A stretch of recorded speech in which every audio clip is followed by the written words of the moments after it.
ชื่อว่าบีบอมกับดาวิดนะมือกีตาร์ดาวิดนะครับคนหล่อเนี่ยคนนี้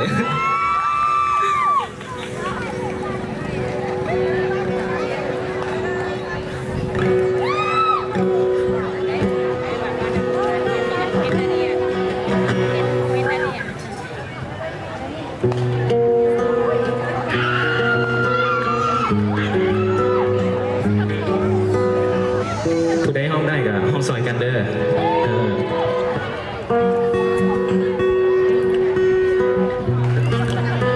คอยนั้นเลี้ยวลงทางฟ้าจันทราเจ้ายังไม่ได้แต่คอยขาดเจ้าที่เคียงข้างกันชีวิตที่ค่อยมีเหลืออดทนไว้เพื่อจะได้พบกันถึงเรานั้นอยู่ห่างกันไกลอยากจะขอให้คืนนี้หมู่ดวงดาวอยู่เส้นฟ้าไกลบอกกับเจ้าให้มั่นใจว่าใครนั้นยังหากและรอคอยเพื่อจะกอดเจ้าอีกครั้งถ้าเราได้พบกันเจ้านั้นยังสำคัญและคอยนั้นยังคอยนับวันเวลากันมาถึงอยู่แสนไกลแต่หัวใจ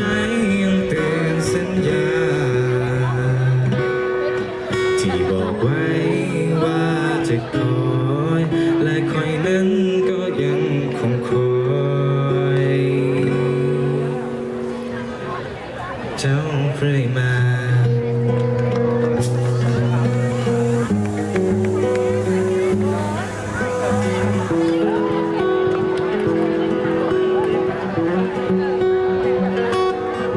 อยากจะขอให้คืนนี้หมู่ดวงดาวอยู่ถึงฟ้าไกลบอกกับเจ้าให้มั่นใจว่าใครนั้นยังหากและรอคอยเพื่อจะกอดเจ้าอีกครั้งถ้าได้พบกันเจ้านั้นยังสำคัญและคอยนั้นยังคอย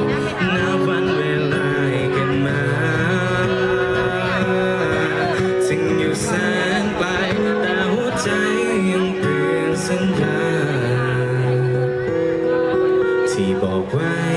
ว่าจะคอยและคอยนั้นก็ยังคงคอยการเวลามันยังหมุนแล้วเปลี่ยนไปแต่ในหัวใจยังเป็นเจ้าคนเดียวเสมอ